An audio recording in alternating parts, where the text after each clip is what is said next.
trazer para vocês algumas hipóteses. Na verdade, eu estou a escrever um livro, tá, que trata um pouco, digamos, de um horizonte de esgotamento, né, que é próprio não só do nosso país, mas é próprio, acho, da situação do mundo ocidental de uma maneira mais forte. Então, essa é a primeira hipótese que eu traria para vocês. Quer dizer, o que nós estamos vendo, esses fenômenos aparentemente inesperados, né, que saem, inclusive, do esquadro mais ou menos tradicional dos embates sociais e políticos que nós já temos hábitos de ver, né, entre certos grupos mais à direita, entre certos grupos mais à esquerda. Certo? Quer dizer, o que nós estamos vendo atualmente não diz mais respeito a isso. Não tem mais relação alguma com o que nós normalmente esperamos como embates políticos. Acho importante nós partirmos daí. Nossa situação histórica, global, é, de fato, uma situação completamente excepcional. Certo? Ela é completamente excepcional porque ela é fruto de um esgotamento, de um acordo que existiu, principalmente a partir do final da Segunda Guerra, que consolidou aquilo que nós entendemos como as democracias liberais, né? Vamos chamar de democracias liberais esse modelo de democracia, certo, que imperou na Europa, nos Estados Unidos, que serviu um pouco de modelo geral de redemocratização, onde você criava um espaço político, onde era possível certos embates ideológicos até um certo nível. É sempre bom vocês lembrarem, por exemplo, para que vocês possam ter uma ideia de como funcionou a democracia liberal. Por exemplo, nos anos 50 e 60, em países como a Itália e como a França, partidos como o Partido Comunista Francês ou o Partido Comunista Italiano, o Partido Comunista Italiano chegou a ter 30% de votos na Itália até meados dos anos 70. Certo? O Partido Comunista Francês tinha 20% dos votos, né? Ou seja, eles estavam todos integrados a uma espécie de acordo geral. O acordo geral consistia mais ou menos no seguinte, quer dizer, os partidos de esquerda moderariam a sua expectativa de transformação, de ruptura institucional, eles aceitariam o jogo, de uma certa forma, né, o jogo da democracia parlamentar, né?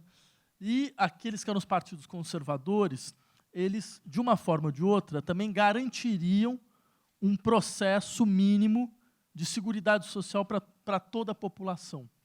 O dito estado do bem-estar social, certo, que imperou na Europa até o final dos anos 70, certo, até a vinda do neoliberalismo do Reagan e da Thatcher, foi uma construção híbrida, foi uma construção feita tanto por partidos conservadores, certo, quanto por partidos ditos de sociais-democratas. Se você pegar, por exemplo, a história do estado do bem-estar social alemão, desde o Konrad Adenauer, né, o Adenauer está longe de ser um social-democrata, muito pelo contrário, mas é aí que começa uma espécie de política de seguridade social financiada pelo Estado a partir de um princípio mínimo de justiça tributária. Certo? Quer dizer, é sempre bom lembrar, por exemplo, que os Estados Unidos já tinham testado esse modelo a partir dos anos 30, com o New Deal, né? Se vocês pegarem, por exemplo, a política econômica do Franklin Roosevelt, o Roosevelt chegou a impor ao Congresso, certo, um imposto de 75% sobre a renda das pessoas mais ricas. 75%. Vocês sabem, por exemplo, aqui nós pagamos 27,5%, é o teto máximo, né? Quer dizer, e até segunda ordem, bem, eu posso estar enganado, né? Mas Roosevelt não era um comunista ou nada parecido, né? É simplesmente para dizer, você tinha um certo acordo, certo? Esse acordo era um acordo, você garantia, certo, um solo mínimo, né? As pessoas não cairiam abaixo desse nível de pobreza, certo? E com isso você seguraria, sustentaria um espaço de embate eleitoral, né? Esse processo ele entrou em colapso paulatinamente. Ele entrou em colapso por quê? Porque o horizonte do acordo foi sendo minado. Foi sendo minado desde os anos 80. Né? Essa ideia de que, independente de você ser por exemplo, a nossa Constituição de 88 é um exemplo muito clássico nesse sentido. Quer dizer, independente de você ser do centro, de direita ou de esquerda, por exemplo, a Constituição de 88 garantia uma série de serviços elementares à população. Se eles foram feitos ou não, isso é uma outra questão. A gente está falando de um país como o Brasil, onde você pode, por exemplo, ter uma lei constitucional e ela não é aplicada há 30 anos. Porque você tem uma série de procedimentos das leis complementares que você impede esse tipo de aplicação. Mas era simplesmente para dizer, dentro do ponto de vista do horizonte normativo da vida social, existia um acordo. Esse acordo ele entra em colapso completo com a crise de 2008, que é a crise financeira, que é a maior crise financeira do capitalismo desde 1929. E é sempre bom lembrar, é uma crise que não passou. E esse é um dado muito interessante. Quer dizer, de última instância, nós estamos em crise há 8 anos. Uma parte da imprensa mundial, certo, vendeu um pouco a ideia de que o horizonte de crise, do ponto de vista da economia mundial, ele tinha sido superado. Certo? Por exemplo, que os Estados Unidos conseguiram impor um certo ritmo de crescimento, que a Inglaterra conseguiu recuperar boa parte da sua economia, então eles estavam em processo, eram economias que estavam saindo da crise. Agora, o que é fantástico é, este diagnóstico da imprensa, nós acabamos de descobrir isso esse ano, não era partilhado pela própria população norte-americana e pela própria população inglesa. Certo? O que foi uma vitória, por exemplo, de alguém como Donald Trump?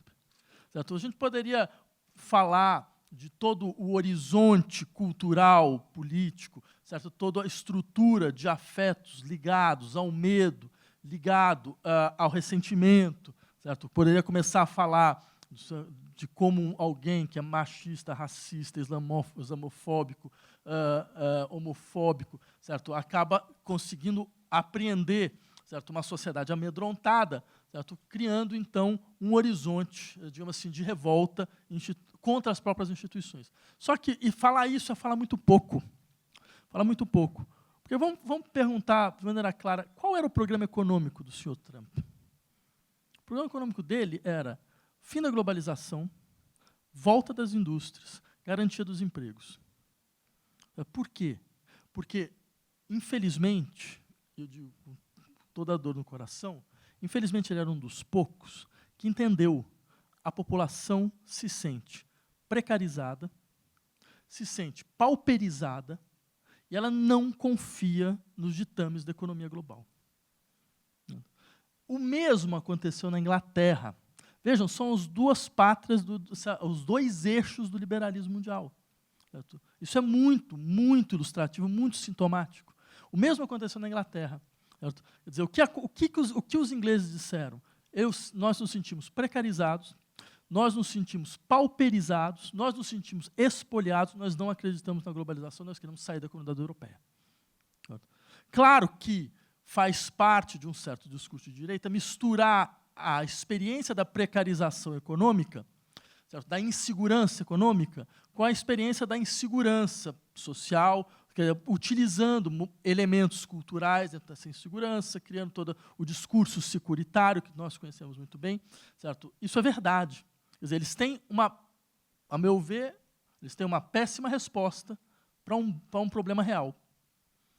Mas a questão, se nós quisermos entender de fato o que está acontecendo, é qual é de fato o problema. Há de fato um problema. E o problema é, dentro do horizonte institucional das democracias liberais, cada vez mais as populações mundiais não acreditam que elas poderão ter o mínimo de segurança econômica. Por isso, elas começam a apelar a alternativas anti-institucionais. O que é uma alternativa anti-institucional? Faz parte da dinâmica política, de fato, a existência de certas demandas anti-institucionais. São demandas de setores que se sentem precarizados, certo? Que são demandas que fazem com que eles cheguem ao campo político dizendo, bem, a institucionalidade, tal como ela funciona hoje, não ouve as minhas demandas. Não consegue ouvir as minhas demandas. Por isso eu estou disposto a apelar a qualquer anti-institucionalidade possível. a qualquer figura que, de uma certa forma, fale em bom português, bem, essa classe política ela não representa mais ninguém, certo? Essas estruturas políticas, essa elite política não representa mais ninguém, essa elite midiática também não tem um acordo com as suas elites políticas e coisas dessa natureza. O que eu tenho a dizer é, este discurso, estas alternativas vão ser cada vez mais normais daqui para frente. Uma experiência como essa que vocês viram nos Estados Unidos não é um ponto fora da curva. Ela não é algo que vai ser reconduzido daqui a 2, 3 anos. Essa é a regra daqui para frente. Essa é a regra. Vocês verem em outros países, vejam o que está acontecendo em outros países. Por exemplo, na França, se a eleição fosse hoje, para presidente, ela vai ser no ano que vem. A candidata que chegaria em primeiro lugar no primeiro turno é uma proto-fascista, chama Marine Le Pen, né? Que é uma candidata do Front National, que é um partido xenófobo, que é um partido racista, que é um partido que está ligado ao petanismo, sabe? Ou seja, que tem vínculos históricos com o que a França tem de pior. Então, ela chega em 30%. Né? Se vocês olharem para a Alemanha, que até pouco tempo era um país imune aos extremismos políticos, pela legislação dura que eles tinham de combate a qualquer partido extremista, né? Você tem um partido chamado Alternative für Deutschland, que é um partido extremamente brutalizado contra imigrantes, e com pautas extremamente conservadoras, que sobe continuamente nas pesquisas. O que aconteceu na Inglaterra, a gente viu. O que aconteceu nos Estados Unidos, a gente viu. Ou seja, este é um fenômeno absolutamente mundial. Por que esse fenômeno se configurou desta forma? Há várias variáveis a serem anexadas nesse processo. Mas eu queria, pelo menos, insistir em duas. Desde 2008, criou-se a ilusão de um certo acordo, que consiste mais ou menos em dizer o seguinte: para uma crise como essa que nós estamos atravessando, não há escolha, não há debate possível, não há o que debater, só há uma política. Certo? O resto é ideologia. Não há discussão, o resto é ideologia.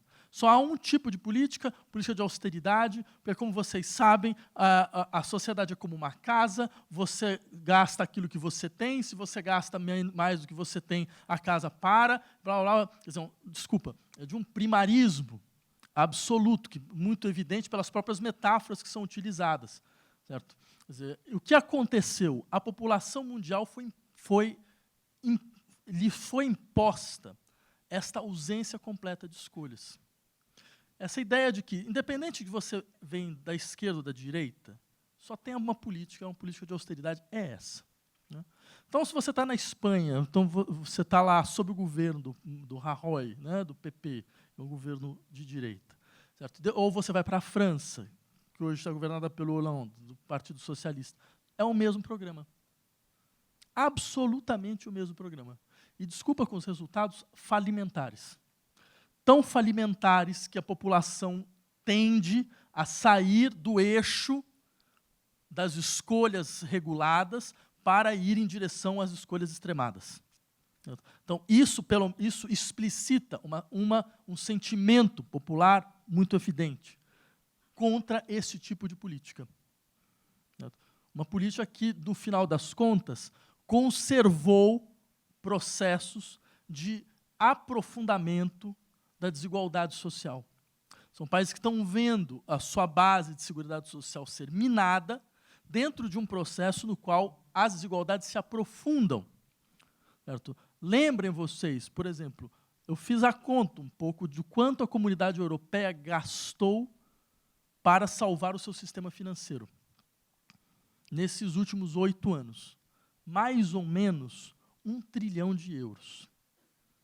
1 trilhão de euros foram gastos para salvar o sistema financeiro, Deutsche Bank, BNP Paribas, todas essas estruturas que, no final das contas, se serviram do dinheiro estatal, se serviram do dinheiro público, utilizaram esse dinheiro público, inclusive, para pagar stock option de executivos e CEOs, certo? Numa situação que o mínimo que se possa dizer é amoral, completamente amoral, certo? Utilizaram-se isso, conseguiram, então, se superar, o sistema financeiro conseguiu superar, descapitalizando completamente os estados. É claro que ninguém vai ter mais dinheiro para investir em educação, em saúde, porque se você gastou 1 trilhão de euros exatamente para subvencionar o sistema financeiro.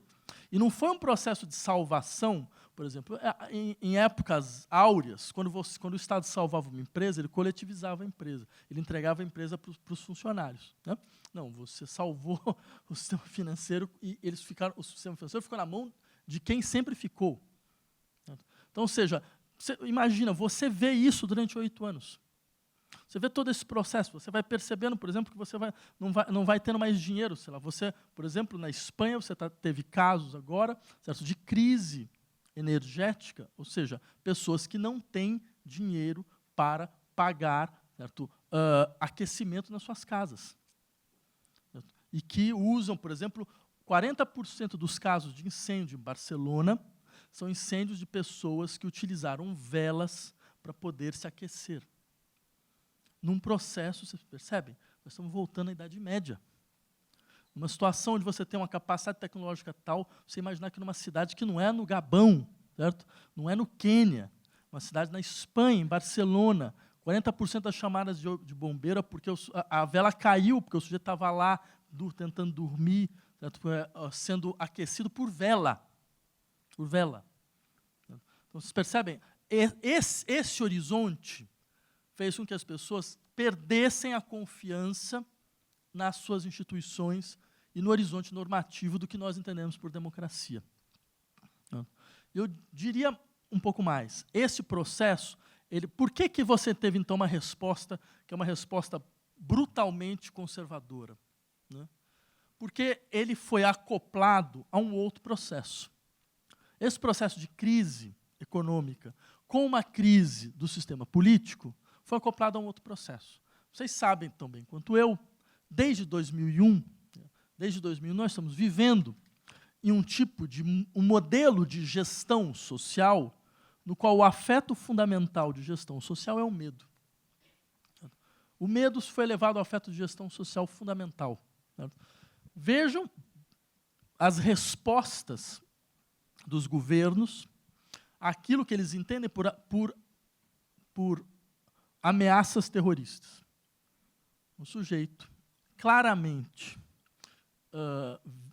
portador de transtornos esquizofrênicos sai à rua com uma machadinha na mão. Vocês podem achar isso no YouTube, né, porque estava tudo filmado. Sai às ruas com uma machadinha na mão, né, gritando, Alá Akbar, Alá Akbar. Ou seja, Alá seja louvado.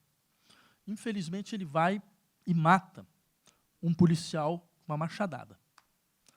3 horas depois, o finado primeiro-ministro britânico, David Cameron, estava no parlamento inglês, aos prantos, com um discurso emocionado, dizendo, eles não passarão, eles não vencerão. E você pode perguntar, eles quem exatamente? A loucura não vencerá? Quem? Vocês percebem a desproporção entre o fato e a reação? Quer dizer, um sujeito com uma machadinha sai numa cidade do interior e para o país. Então, quando você vê, não é uma questão de você pensar qual é a melhor resposta ao problema. É como você se serve disso para um processo de gestão social baseado na perpetuação de um medo coletivo. Quando a Inglaterra ainda tinha um mínimo de inteligência para agir a respeito desse tipo de fato, por exemplo, quando era a época do IRA, né, não a banda de rock, mas o exército republicano irlandês, né, o IRA fazia atentados, por exemplo, o IRA quase matou a Margaret Thatcher num atentado numa loja de departamento. Isso tem até uma história famosa, talvez vocês lembrem dessa música do The Smiths, The Big Mouth Strikes Again, né? Então, ela foi feita em homenagem ao fato de que, quando a Margaret Thatcher escapou do atentado, o Morrissey falou, puta, que pena. Né? E aí a imprensa criticou, ele fez a música. Né? Bem, nessa época, o que a imprensa britânica fazia quando haviam atentados? Nada. Ela não dava o nome de ninguém, ela não dava a imagem de nada, ela fazia o mínimo de declarações possíveis. Porque ela sabia que uma parte fundamental do processo, da lógica do terrorismo, era a viralização no interior do espaço da comunicação de massa. Então, ela barrava. Essa sempre foi a saída mais astuta. Agora, sabe, quando você tem diante de um atentado, você para o país, você para o mundo, você coloca todo mundo numa posição absolutamente de paralisia absoluta, de medo completo. E você acha que eles não vão reagir de uma maneira brutal? Eles não vão fazer escolhas brutais? A questão interessante seria, por que o medo foi elevado ao afeto político central? Essa seria uma bela questão. Qual o contexto onde isso acontece? Por que isso acontece? E a quem isso interessa, de fato? Porque ataques terroristas vão existir durante a existência absoluta do universo, e sempre existiram. Mas esse modelo de resposta é novo, é completamente novo. Bem, eu teria várias coisas ainda a dizer, mas acho que a ideia era fazer uma primeira fala para que vocês pudessem colocar perguntas e a gente pudesse discutir. Eu queria basicamente trazer, nessa primeira fala, era trazer pelo menos duas hipóteses para que a gente possa um pouco entender o que significaria esse horizonte de esgotamento e esses fenômenos que nós estamos vendo que apareceram nesses últimos anos e que, eu volto a insistir, eles vão aparecer cada vez mais. Era isso. Muito obrigado.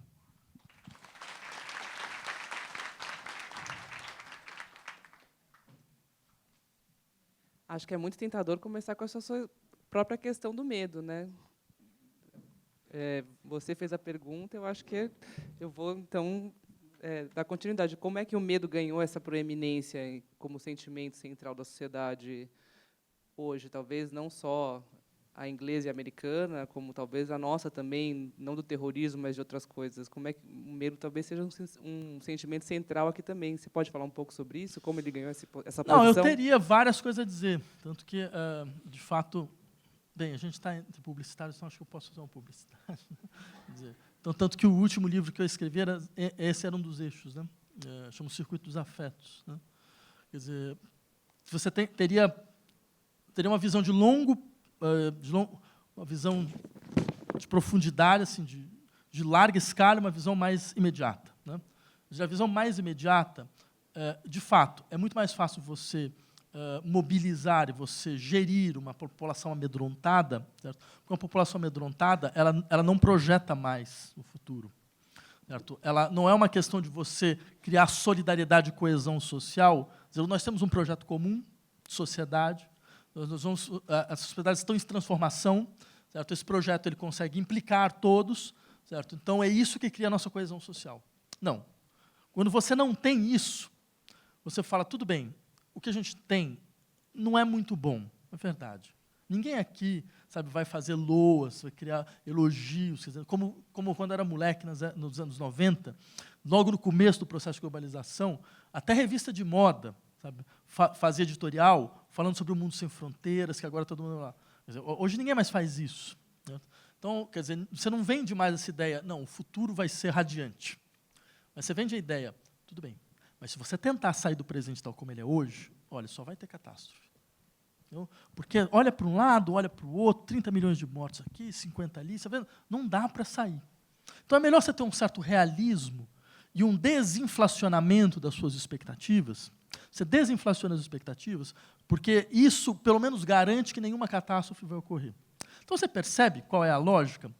A lógica é importante que vocês continuem acreditando que, caso nós saiamos dessa forma de vida que é a nossa, desse modelo de distribuição que é o nosso, desse modelo de gestão social que é o nosso, as catástrofes vão ocorrer com certeza. Né? Então, eu diria, o medo é o tipo de afeto fundamental dentro de um horizonte de retração de expectativas. Quando as expectativas se retraem. Né? Isso por um lado. Agora, eu teria, como professor de filosofia, eu teria outras considerações a fazer. Por exemplo, eu poderia começar aqui a falar de um tipo de reflexão filosófica que, no fundo, é, para mim, uma espécie de matriz paradigmática para os modos de governabilidade que nós conhecemos, que é, se vocês quiserem entender um pouco como funciona o governo hoje, leiam Leviatã do Hobbes. Né? A ideia fundamental do Hobbes, né, isso a gente está falando, sabe, do século XVII, né, mas é impressionante como você tem, exatamente na aurora da formação do pensamento moderno, certo, a constituição de certos modelos de gestão que vão ganhar força dentro do processo de consolidação das sociedades ocidentais. Por exemplo, o Hobbes insistia, as sociedades são uma associação de indivíduos. Os indivíduos são as células elementares da sociedade. Só que, se os indivíduos são as células elementares da sociedade, nós temos um problema. Porque os indivíduos, eles têm duas características fundamentais. Primeiro, eles podem tudo desejar. Eles não têm lugar natural. Se eles podem tudo desejar, então não há nada que você naturalmente esteja inclinado a fazer, inclinado a desejar, não existe mais um lugar natural para ninguém. Sabe? Então, você, como filho do escriba, então você vai ter um tipo de vida, você, como filho do sacerdote, você tem outra, você, como filho do guerreiro, você tem outra. Não. Dentro das sociedades modernas, os indivíduos eles estão num espaço de geometricamente unificado. Então, eles podem ocupar qualquer lugar. Né? Se eles podem ocupar qualquer lugar, eles podem desejar qualquer coisa. Se todos podem desejar qualquer coisa, então a primeira característica das relações entre indivíduos, elas são concorrenciais e elas são belicistas. Porque se nós podemos desejar as mesmas coisas, então rapidamente nós vamos entrar num conflito sobre, afinal de contas, quem tem direito aos objetos que nós desejamos. Certo? Por outro lado, os indivíduos eles têm sistemas de interesses. Eles se autodefinem como portadores, proprietários de interesses. Né? E dentro desse processo de proprietário de interesses, então, eu vou ter uma relação com você, que é uma relação meio contratual. Então, você tem a ideia abstrata de um contrato, no qual eu exijo que você reconheça meus interesses e vice-versa. Agora, veja o que é interessante. Quer dizer, dentro desse horizonte, o outro ele é visto imediatamente como um invasor em potencial. Ele é visto como aquele que, se não houver uma lei, se não houver um limite, ele me despossui dos meus bens, ele entra na minha casa, ele me leva à morte violenta, certo? Ele me faz perder tudo. Né? Então, dentro desse horizonte, eu faço apelo ao quê? A um poder soberano, né? Que, de uma certa maneira, vai ser o gestor do medo social. Que ele vai dizer o seguinte, ele vai ser o bombeiro e o piromaníaco da vida social. Ele é o bombeiro porque ele vai dizer, tudo bem, nós temos um pacto de segurança, você abre mão de acertar o teu vizinho, certo? Você abre mão, então, de ter a violência, deixa a violência para o governo, né? Deixa a violência para o Estado, certo? E, com isso, eu garanto a segurança de todos. Só que essa sociedade não é uma sociedade da segurança garantida, é uma sociedade da insegurança generalizada. Porque, para isso, o Estado vai ter que sempre lembrar o seguinte, se eu não estiver aqui, é a guerra de todos contra todos. Se não houver um poder soberano aqui, é a guerra de todos contra todos. Então, ele precisa periodicamente lembrar você disso. Você percebe? É um estado de conservação, não é um estado que mobiliza as pessoas, tendo em vista uma transformação geral da sociedade. É um estado que diz, olha, a natureza humana, eu acho muito engraçado, porque aí entra toda uma discussão, a gente começa a falar de quem tem sempre a boca cheia para falar de natureza humana, né? São sempre pessoas que querem pensar sobre política e acabam falando sobre teologia. Né?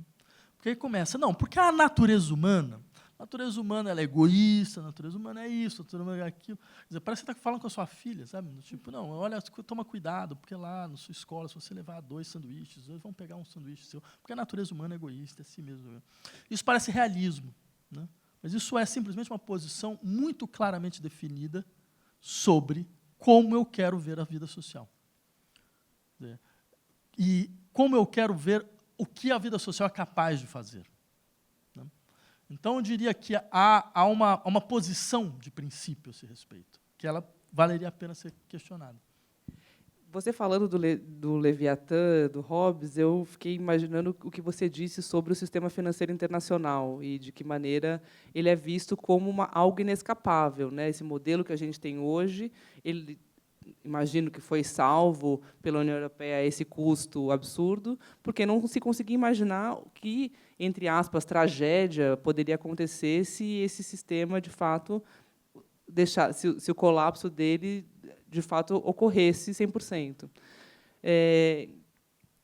De que maneira o medo está implicado, então, no que aconteceu na crise de 2008? E se você se arrisca um palpite do que seria um sistema pós o capitalismo financeiro internacional que a gente tem hoje?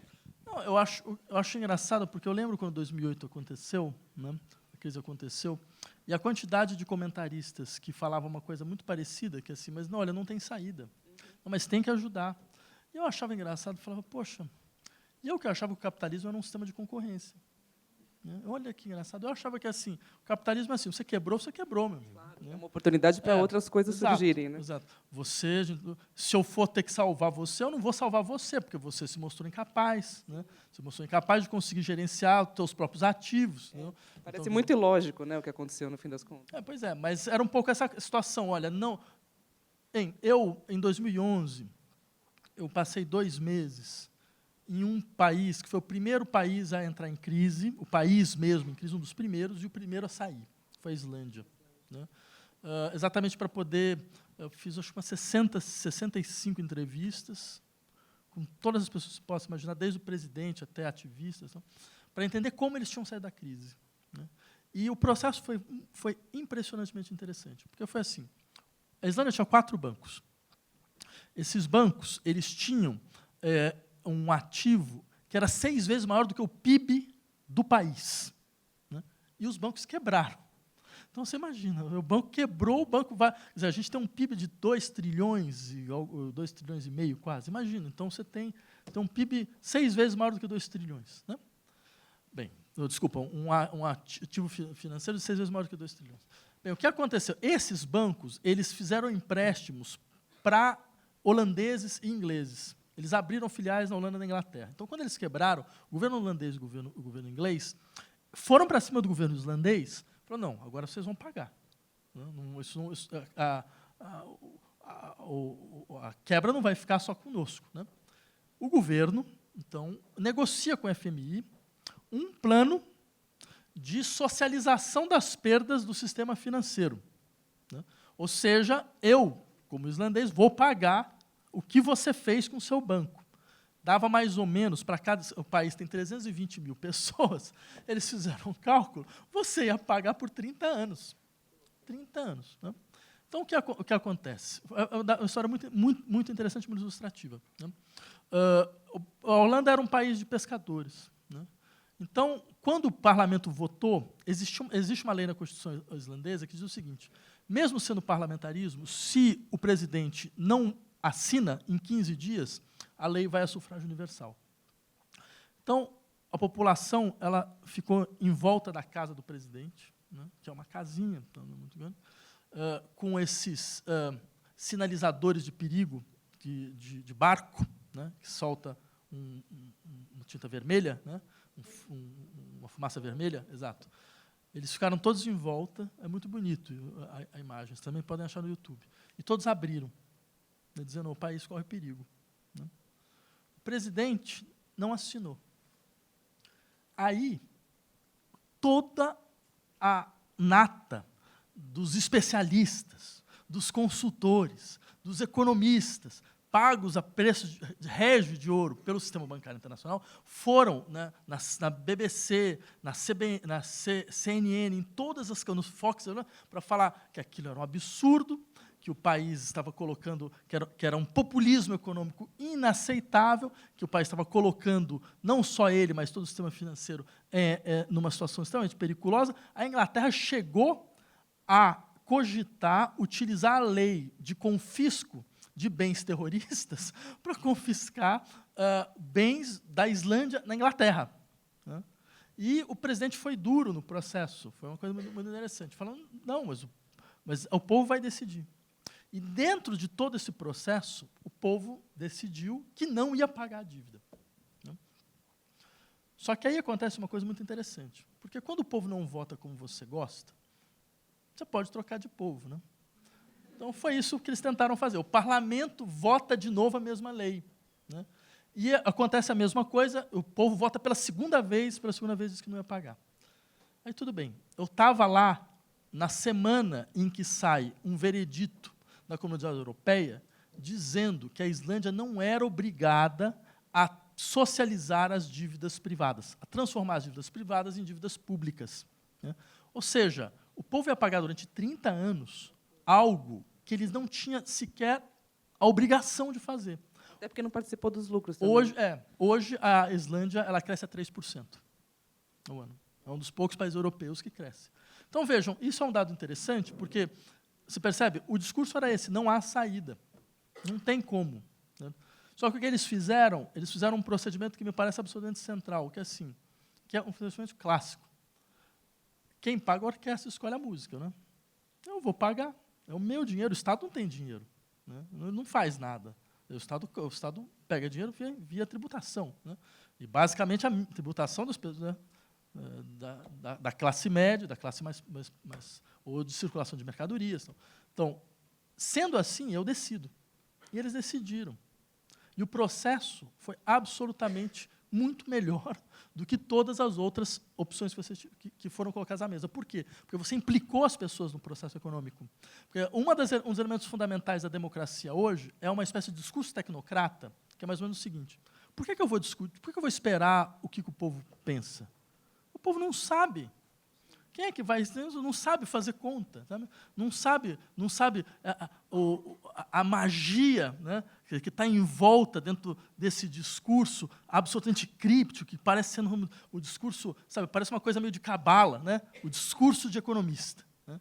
Então, quer dizer, sendo que, quando você vai ver, são procedimentos absolutamente acessíveis a qualquer pessoa, sabe, de bom senso, que é capaz, então, de analisar e ver, afinal de contas, quem vai ganhar, quem vai perder, o que eu tenho que fazer. Certo? Eu insistiria num aspecto. Spinoza tinha uma frase muito boa que ele dizia o seguinte: vocês escondem da população as informações.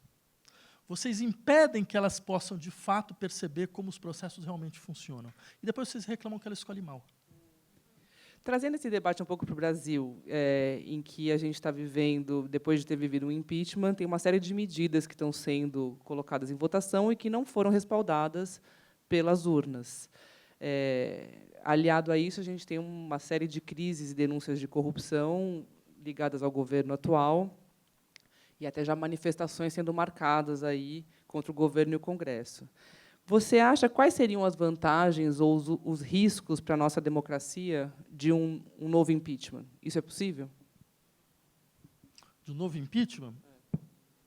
E depois, só para avisar, eu vou abrir as perguntas, aí é só a gente levantar a mão, a gente organiza um pouco aqui. Não, a minha posição é muito clara. Eu acho que esse é um governo completamente legítimo, né?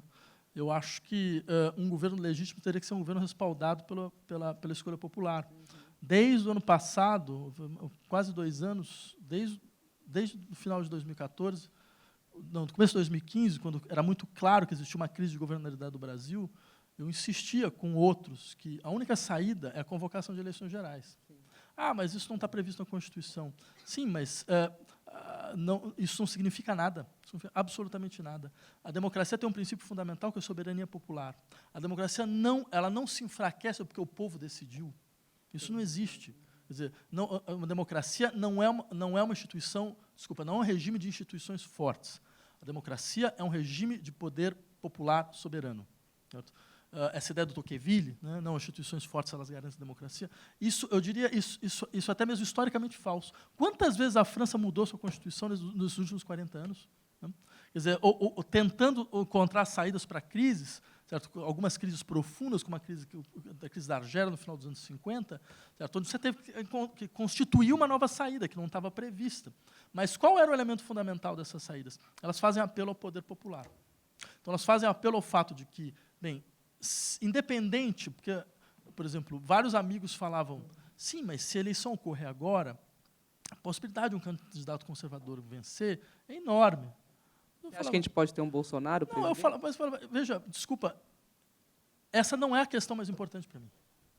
De fato, existe um certo horizonte que consiste mais ou menos no seguinte: eu aceito política desde que eu possa controlar os resultados. Certo?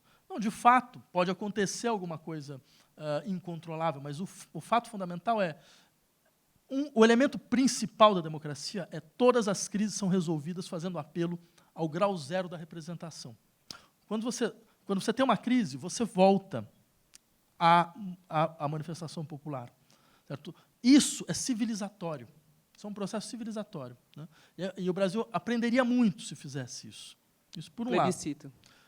Seja estruturas plebiscitárias, seja consulta popular, seja eleições antecipadas, certo? Ou eleições derrogatórias. O poder popular era instituinte e destituinte. Certo? Não tem nenhum trauma nesse sentido. Trauma é você fazer esses jogos de bastidor que a gente está vendo. Quer dizer, já se discute até, inclusive, a possibilidade de você tirar o Temer, fazer uma convocação a partir de 2 de janeiro, porque se isso acontecer, o Congresso vai fazer uma eleição indireta. Certo? Então, você teria uma eleição indireta. Você percebe, isso é um assinte à ideia mesma de soberania popular. Certo? Aquilo que nós esperamos, todos nós queremos ser consultados num processo absolutamente elementar, que é eu quero saber quem vai me governar. Certo? Então, nesse sentido, eu diria que há um déficit do Brasil neste momento. Então, qualquer coisa que o governo faça, é claro que ele faz sem força. Né? Porque essas pessoas elas têm medo atávico, essas que estão no governo, elas têm medo atávico de eleições. Desculpa, alguém como Temer, ele conseguiu virar deputado federal por voto de lista. Certo? Quer dizer, in extremis. Né? Quer dizer, ele sabe que, se ele fosse candidato, ele teria 2 a 3% de votos. Certo? Não é assim que você constrói coesão, você constrói implicação e você constrói engajamento no interior de uma democracia. Perguntas, pessoal? Aqui, então. Os primeiros a levantar a mão. Meu nome é Roberta e eu sei que você falou muito sobre medo, sobre essa insegurança generalizada. E eu queria saber, eu queria que você discorresse um pouco mais, pensando nesse contexto em que houve uma queda brusca de confiança e de esperança diante do papel dos governos de zelar pela vida das pessoas, como isso recai sobre o sujeito. Você falou sobre medo, sobre insegurança, mas eu queria que, pensando nesse cenário, nessa ascensão desse ethos neoliberal, como os sujeitos se veem cada vez mais responsáveis pelas próprias vidas. Eu queria que você discorresse um pouco mais sobre as consequências disso. Você quer pegar algumas perguntas e responder já de 3 em 3 ou de uma em uma? Quanto tempo a gente ainda tem? Uns 10, 15 minutos. Tá, então vamos de 3 em 3. 3 em 3. Mas então, peraí. Boa tarde. Me chamo Alex. Na verdade, a minha pergunta vai não falando do medo exclusivamente, mas como você enxerga o papel da educação e o papel do jovem na sociedade, né, para vencer justamente essa parte, esse medo, né, essa treva que envolve, enfim, as pessoas nesse momento de segurança, e se você acha que a educação e a sociedade, os jovens têm esse papel de transformar realmente a sociedade como um todo. Uma terceira pergunta ali. Aquela moça. E aí, na próxima rodada, você e você. Oi, tudo bom? Eu sou a Lara. Eu tenho 2 perguntinhas, vou tentar disfarçá-las em uma. Boa. Você comentou sobre o Hobbes e sobre essa questão do indivíduo que não tem mais um lugar determinado na sociedade, mas, por outro lado, você fala de movimentos um pouco mais nacionalistas e anti-globalização. Como é que você vê essa questão desse indivíduo com a identidade um pouco mais fluida neste contexto de um olhar mais nacionalista, assim, o pensamento do Bauman versus estes movimentos sociais? E não consigo disfarçar, vou fazer 2, desculpa. E a outra é que tem um movimento que eu acho que todo planejamento nessa sala, em algum momento, já colocou num keynote, que são movimentos como o Buy Local, para as pessoas comprarem produtos produzidos localmente. Você entende que movimentos como esses são movimentos também desse mesmo fenômeno mais nacionalistas, travestidos de hipsterismo e sustentabilidade? Você acha que existe uma conexão clara entre eles dois? Obrigada. Obrigado pelas perguntas. Deixa eu primeiro responder a sua. Eu diria o seguinte: vocês perguntam como os indivíduos eles reagem dentro desse horizonte no qual o medo aparece como afeto fundamental de gestão social. Eu diria, em grosso, larga medida, há três fenômenos muito fortes que a gente pode encontrar. O primeiro é uma tentativa de superação política deste processo, mas uma tentativa de superação que conserva o problema, que é basicamente o seguinte: você começa a fazer apelo a figuras que representam a encarnação mais evidente da ideia de força. Então, você vai atrás de pessoas que imaginariamente, do ponto de vista imaginário, são dotadas de força.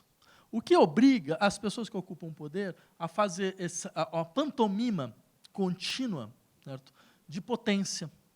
Né? Ou seja, de ter, não por outra razão, quer dizer, você vai, então, começando a perceber a ressurgência dessas figuras que o Adorno descrevia, que são as figuras do pequeno grande homem. Né? Pequeno homem, porque eles partilham com você a sensibilidade da situação de precariedade.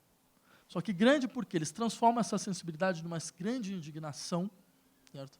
E ela faz, então, com que você identifique-se a alguém que expressa um ideal de força. Uma outra saída é uma saída, digamos assim, de consolidação patológica de sintomas, que é os indivíduos eles começam a se sentir profundamente impotentes, marcados por uma desarticulação da sua capacidade de ação, que não é só enquanto atores sociais, que não é só enquanto atores políticos, mas é também enquanto estruturas psíquicas. Né? Então, eu insistiria, não é um acaso que uma sociedade na qual a flexibilização é um dos elementos fundamentais, certo, do seu discurso social, certo, vai ver como consolidação fundamental da sua estrutura de patologias a ascensão da depressão. Né? Que é muito diferente, por exemplo, da ideia clássica das patologias mentais, que vem do começo do século XX, que eram ideias das neuroses. As neuroses são patologias da lei, onde a questão fundamental é o permitido e o proibido. Né? Então, quer dizer, você tem essa ideia freudiana clássica, então você tem um desejo censurado, você tem um desejo reprimido, que constitui uma outra cena. Essa outra cena, então, ela vai constituir um núcleo de estrutura de motivações da ação, certo? A partir de uma tentativa de transgressão contínua da lei, sob a forma das fantasias. Quer dizer, você tem toda a construção de uma certa noção de aparelho psíquico que é muito típica nossa. Né? Só que a depressão ela não é uma patologia dessa natureza. A depressão é uma patologia que não é do permitido, do proibido, não é uma patologia da lei, é uma patologia do possível e do impossível. Certo? Mas o possível e do impossível, muito ligado a uma dinâmica de intensidade. Certo? Quanto você é capaz de fazer? Até onde você é capaz de ir? É você, mais ninguém. Certo? Então, você percebe, numa situação como essa, as pessoas elas implodem, elas entram em um processo de implosão, elas desarticulam completamente sua capacidade de ação. Certo?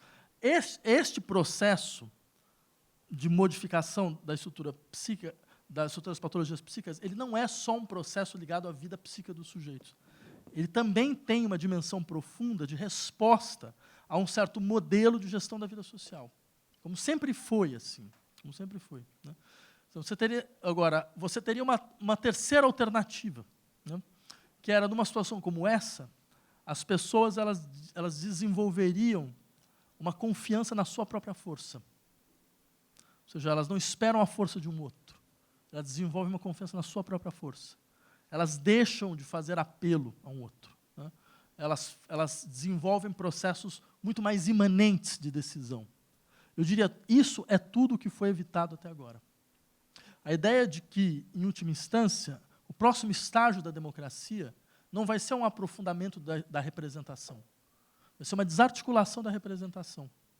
E uma aproximação cada vez maior dos processos decisórios da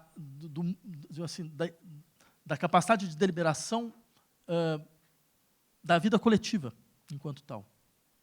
Ou seja, dessa dimensão de vida coletiva. É muito engraçado. Todas as vezes que eu escrevia algo sobre democracia direta, sempre se falava, não, mas isso é populismo. Né? É um convite ao populismo. Por quê? Porque você não passa pelas instituições. Né? E eu sempre achei engraçado essa dinâmica, que consiste basicamente em dizer, se não é organizado pela representação, ou Ou seja, se não obedece às regras tal como elas foram criadas até agora, então é irracional. Porque o populismo é a figura da irracionalidade em política. Então é irracional. Né? Ou seja, você percebe, só tem um povo bom. É o povo que pode ser representado da maneira como nós representamos. Esse é bom. Aquele que diz, não me representam, aquele que diz, eu não me reconheço, não. Esse é um convite para a irracionalidade em política. Isso, para mim, diz muito a respeito do que essas pessoas entendem por democracia. Bem, a outra questão sobre educação, eu diria o seguinte, veja, esse debate, eu acho que ele tem duas maneiras de se abordar ele hoje. Né?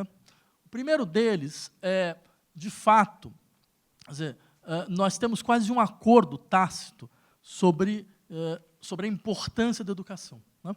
Então, sempre começa aquele discurso, não, mas a educação é fundamental. Né? Não, mas a educação é a coisa mais importante que existe. Certo? Eu acho fantástico num país como o Brasil, onde esse discurso é tão forte e a educação é tão deteriorada. Né? Por que ela é tão deteriorada dentro desse horizonte? Porque eu diria, de que educação nós estamos de fato falando? Certo? Do que a gente está realmente falando quando a gente fala de educação? Né? Porque há um conflito fundamental na sociedade brasileira sobre o que nós entendemos de fato por educação. E isso ficou claro agora. Né? Quer dizer, porque se nós entendemos educação como um processo no interior do qual eu forneço habilidades e capacidades para os sujeitos desempenhar certas funções que a sociedade espera que eles desempenhem, certo? Então, você pode ter certeza que esse tipo de processo de adestramento para a vida social, certo? Ele pode conseguir, né, que algumas pessoas... Quer dizer, ele, na verdade, simplesmente repete uma ideia que é uma ideia fundamental da sociedade brasileira. Nos anos 30, quando se criou pela primeira vez o Ministério da Educação Nacional, né, os programas de escola nova, você tinha, tinha vários aspectos positivos, mas tinha um aspecto muito ilustrativo sobre o que é a sociedade brasileira. O programa ele insistia em um sistema de 2 entradas. Né? Você tinha, para a grande maioria da população, uma boa escola técnica. E, para o resto, a ideia da universidade. Né? Quer dizer, vejam que interessante, isso está completamente arraigado numa sociedade como a nossa. Certo? E se hoje a educação virou um elemento fundamental de conflito, porque se tem um setor que, de uma certa forma, se colocou contra tudo o que aconteceu nesses últimos meses, é o setor da educação. Quer dizer, você teve, até um mês atrás, você tinha 1.000 escolas ocupadas e 200 universidades ocupadas. Né? E é muito interessante, eu estava nos Estados Unidos agora, né, em universidades. E é muito interessante o sentimento, como ele é partilhado. O sentimento deles é, o primeiro setor a ser afetado pelo novo governo são as universidades. Né? Porque as universidades, porque, entre outras coisas, elas viraram um espaço de produção de outras formas de vida. Se essas questões ligadas a gênero, ligadas à sensibilidade para problemas raciais, certo? A sensibilidade para questões vinculadas à produção da singularidade dos indivíduos ganhou força, é porque as universidades entraram de frente nesse processo. Né? Quer dizer, eu lembraria, os primeiros lugares onde você vai encontrar banheiros sem gênero são nas universidades. Né? Por quê? Porque, veja, muito mais do que simplesmente um setor de formação profissional, ela sempre foi um espaço fundamental de reflexão sobre as potencialidades da vida social. Essa é a ideia de universidade que existe desde o século XIII.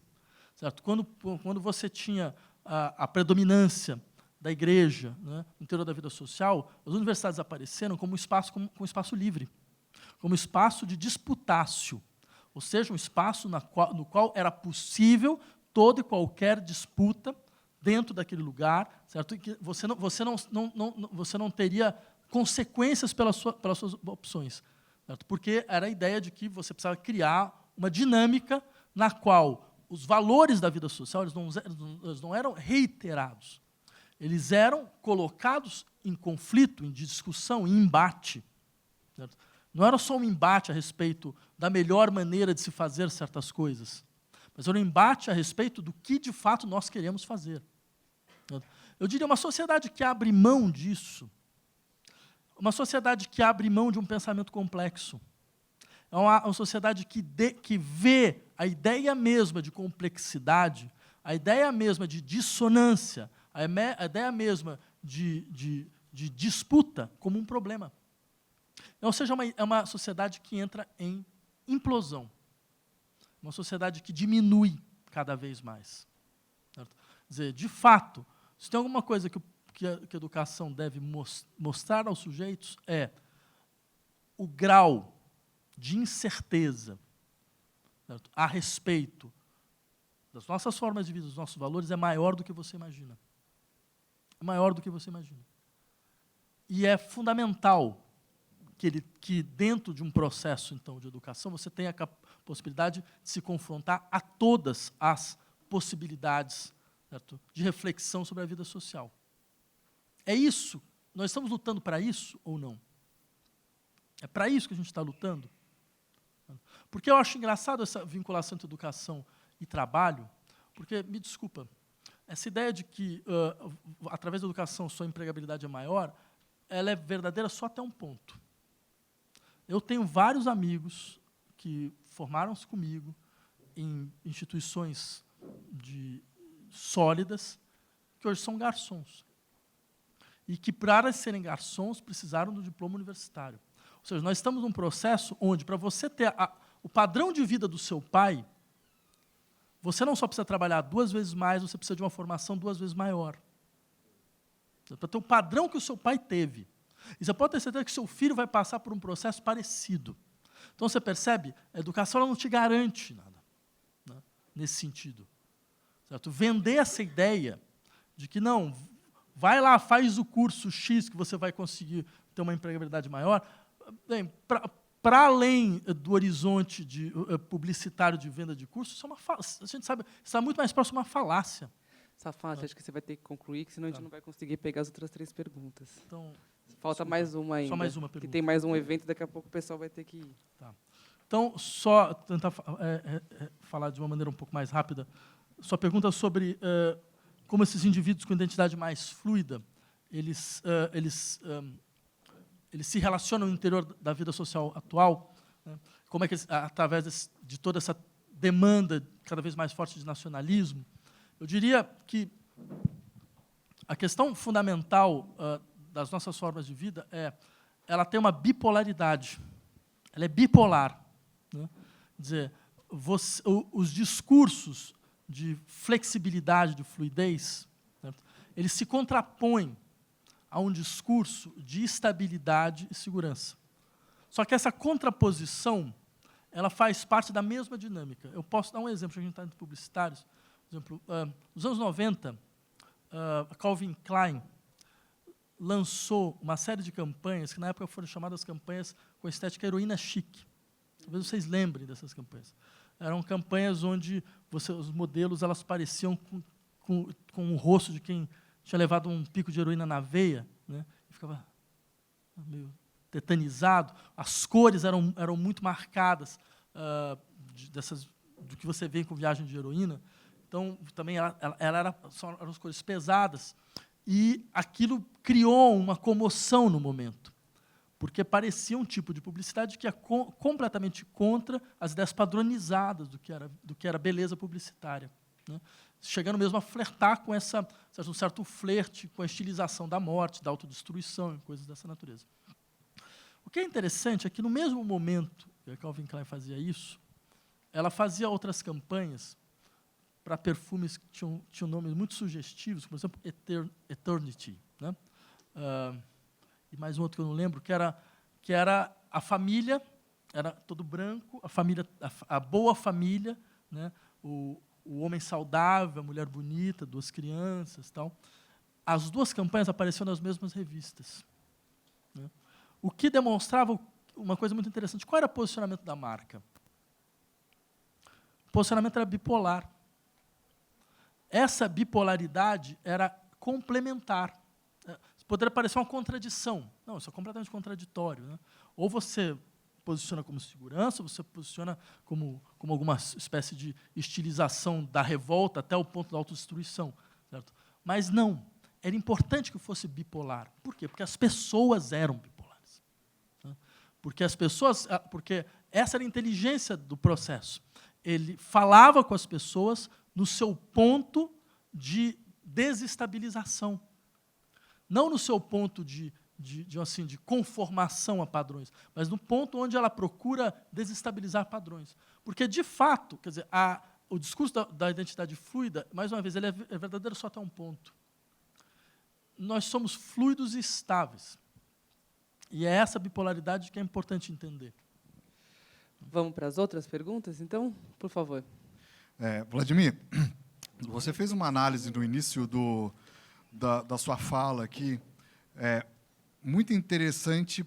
Ela divergia, por exemplo, em relação ao fenômeno Trump, de boa parte das primeiras análises que saíram na mídia, que atribuíam a vitória do Trump à falta de informação, a eleitores pouco educados, a elementos que, na verdade, desqualificaram as pessoas que votaram pela eleição do Trump. Que foi uma análise semelhante na época do Brexit, que quem elegeu, ou quem falou sim para o Brexit... Eu vou pedir para você ser breve, tá? Por gentileza. Tá. Não tinham motivos legítimos para fazer o que fizeram. Eu só gostaria que você prosseguisse essa análise em relação a essa deslegitimização, não sei se a palavra é essa, quando o resultado é o contrário daquele que você imagina. E a gente vê muito, principalmente, pessoas associadas também ao progressismo em relação ao resultado do Trump ou do Brexit, fazendo análises que deslegitimam as motivações que deram origem àquele tipo de resultado. É isso. Tem uma outra pergunta aqui e uma lá que eu vou pedir para vocês serem muito breves, que nós já estouramos o tempo muito. A minha é breve. Sem questionar a leitura que você faz de como a mídia aproveita os ataques terroristas para fortalecer um regime de pânico, a alternativa que você deu, o exemplo de como se cuidava antes, na questão do IRA, por exemplo, ela não está mais disponível, porque você não tem mais o monopólio da narrativa. Então, como é que a gente faz? Porque o medo ele é sedutor, ele é uma emoção que a gente corre para ela que nem o bichinho para a luz, para ser queimado. Né? Então, tem uma notícia dessa, mesmo que os grandes jornais tentem abafar, a gente vai ver essa informação, porque as pessoas vão correr atrás dessa informação. Então, nesse cenário em que não dá mais para manipular as informações, que o exemplo que você deu não deixa de ser de um autoritarismo benevolente, né? Vocês não sabem o que é melhor para vocês, eu separo as informações que são coerentes para a saúde mental de todo mundo. Agora que esse autoritarismo não está mais disponível, que a gente tem, de certa forma, uma democracia de acesso à informação, como que a gente não cairia no cadafalso do medo? E uma última pergunta ali no canto da terceira fileira. Também muito breve, por gentileza. E as respostas vão ter que ser bem rápido, prometo. Eu queria saber a tua opinião sobre publicidade, no resumo. Uma vez que a gente está no meio desse imbróglio da consumo, desejo, motivação, a gente crediário, etc., etc. A gente tem um papel aí, eu queria saber o que você acha desse papel e o que você acha de publicidade. Tá, então, tentando ser rápido. Primeiro, sobre a questão do Trump, de fato, esse discurso sobre os eleitores, eles são mal informados, são mal educados, esse é um discurso muito fácil, né? Porque, na verdade, ele não leva em conta uma série de coisas. Por exemplo, boa parte dos votos que o Trump teve foram estados do norte, são estados antigos estados industriais, que votaram maciçamente na época das primárias dos partidos democratas no Bernie Sanders, que era um candidato de esquerda, né? Talvez seja, de fato, um dos poucos candidatos de esquerda que apareceram na política americana nos últimos 20, 30 anos. Vejam que coisa interessante. Na verdade, essas pessoas, não é que elas têm uma configuração ideológica clara, elas procuram alternativas anti-institucionais. E seria importante entender essa dinâmica. Essa dinâmica ela se repete continuamente desde a ascensão do nazismo. É impressionante como ela não, isso não fica claro, né, de uma certa forma. Veja, o nazismo ele cresceu dentro de setores de eleitores que votavam anteriormente no Partido Comunista Alemão. O Front National na França, ele cresce, ele é forte, por exemplo, no norte da França, onde até os anos 80, começo dos anos 90, eram os votos do Partido Comunista Francês. Então, o que acontece? Você fala com pessoas que procuram saídas anti-institucionais. O problema hoje, eu insistiria, é que o único setor da política que consegue vocalizar saídas anti-institucionais é a extrema-direita. Esse é o problema. Certo? Quer dizer, eu acho que a gente deveria começar a se perguntar exatamente por aí. E eu até, só para terminar nesse ponto, eu diria, veja, a meu ver, o problema do discurso de esquerda hoje é que ele deixou de ser de esquerda, no seu sentido mais forte do termo. Ou seja, quando a esquerda vai à campanha, ela tem belíssimas pautas de direitos humanos, problemas de gênero, de defesa das minorias, negros, LGBT, mulheres, problema da espoliação das mulheres, todas são pautas absolutamente centrais, decisivas. Só que elas funcionam hoje de maneira compensatória. Porque como a esquerda não consegue mais colocar uma alternativa para modelos econômicos, é a única coisa que a gente tem para transformar a sociedade. Entendeu? Você não tem mais nada. E, de uma certa maneira, a população está dizendo, mas isso ainda não basta. Certo? Falta algo. E eu acho que, nesse sentido, mais do que discutir o Trump, eu acho mais interessante discutir bem, mas o que a esquerda tem a oferecer hoje, claramente. A gestão do mesmo modelo com um rosto mais humano, não, então eu entrego por um escroque, que conhece muito bem como o capitalismo funciona, certo? Esse aí vai saber, que já entrou em bancarrota 7 vezes, certo? Então, pelo menos sabe como o processo, como é que ele anda, né? Ok. Sobre a segunda questão, não, sua questão realmente é muito boa, de fato. Quer dizer, você tem falado, a saída que eu sugeri, no fundo, não deixa de ser uma saída autoritária. Certo? Quer dizer, um poder central vai dizer, olha, o que você pode saber, o que você não pode saber. Certo? É verdade. Agora, veja o seguinte, eu diria 2 coisas aí. Não se trata de você impedir circulação de informação, porque dentro desse processo, de fato, onde você já não tem monopólio de narrativas, certo? Você não tem monopólio de narrativas, mas as narrativas paralelas, elas se alimentam de uma maneira muito profunda, certo? Do que aparece na mídia tradicional. Boa parte do que você vê dentro dessas narrativas paralelas é um comentário em cima do que aparece na mídia tradicional. E aí tem uma questão muito clara, porque a mídia tradicional ela deve se colocar uma seguinte questão. O que está sendo de fato mostrado? Porque tem muita coisa que não está sendo mostrada. Né? Quer dizer, eu aceitaria falar, não, mas espera, então vou mostrar tudo mesmo. Por exemplo, mostrar tudo como é que uma aberração como o Estado Islâmico apareceu? Do nada? É porque os muçulmanos eles são atrasados? É porque existe um choque de civilização? Porque eles não existiam há 10 anos atrás. Como é que eles apareceram? Por que eles apareceram no Iraque, inicialmente? Certo? Alguém já foi perguntar para os árabes o que eles acham da democracia ocidental?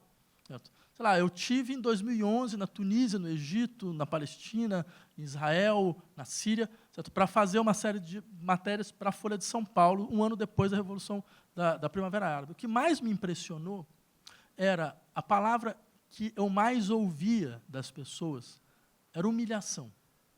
Eles se sentiam humilhados, de todas as formas. Humilhados pelo governo, humilhados pelo Ocidente, certo? Porque eles colocavam como potencialmente terroristas.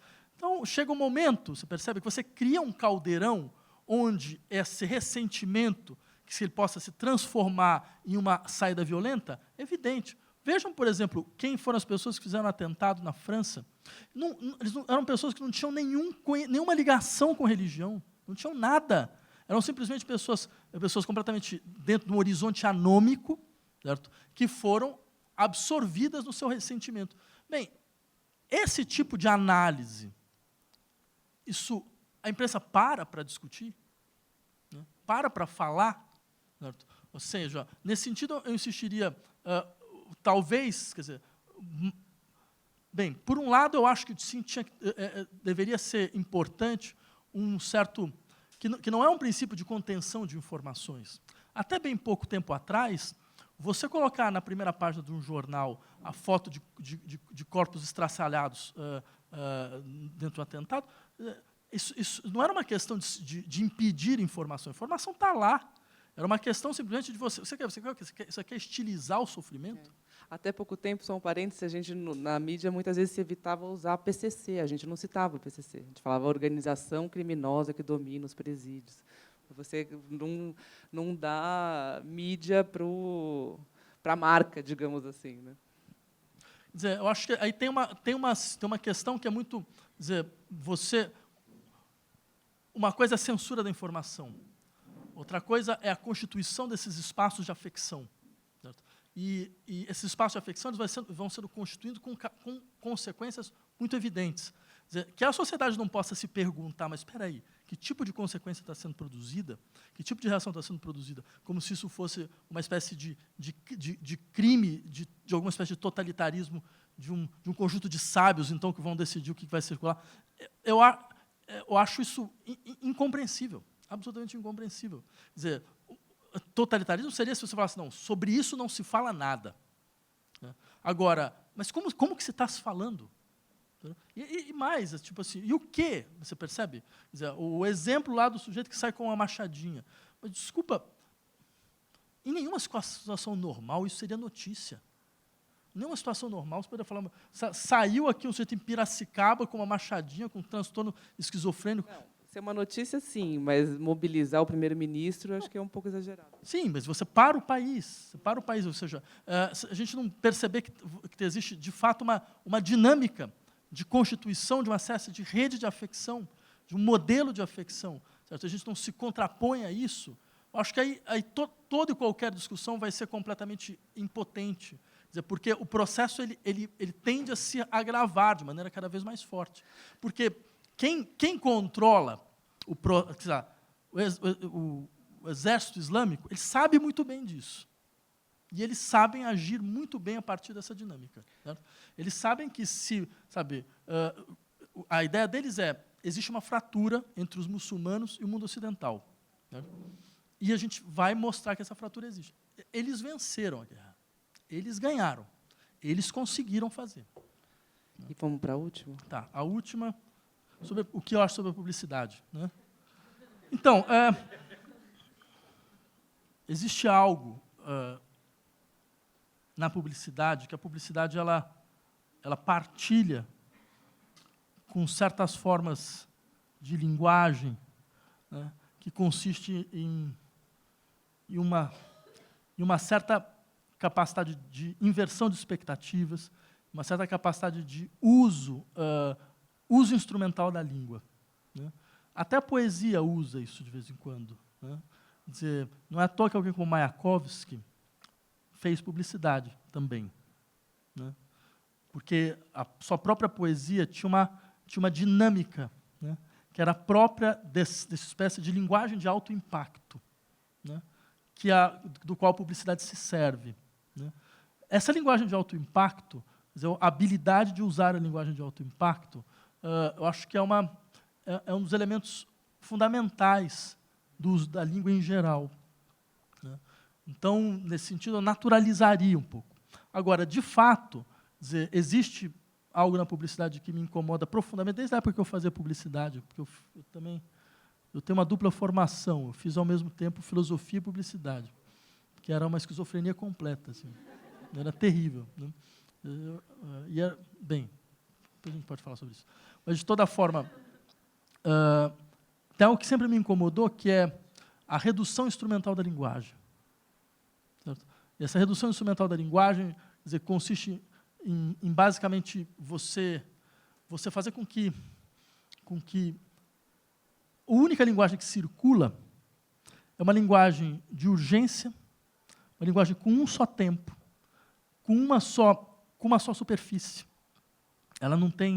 Ela perde a sua contradição interna, ela perde a sua ela perde a sua instabilidade, ela perde isso que é próprio também, por exemplo, da poesia, que é a latência da língua, né? A língua que pode ir para um lado ou para o outro, né? Quer dizer, mais do que discutir o publicitário enquanto tal, mas a insistência de uma sociedade que conhece basicamente um tipo de funcionamento da linguagem, que é o publicitário, também pode provocar esse tipo de problema. Quer dizer, há uma limitação da percepção, porque é uma limitação do tempo, porque é um modo de organização do espaço, é um modo de organização da visibilidade, é um modo de organização da percepção no sentido mais forte do termo, né?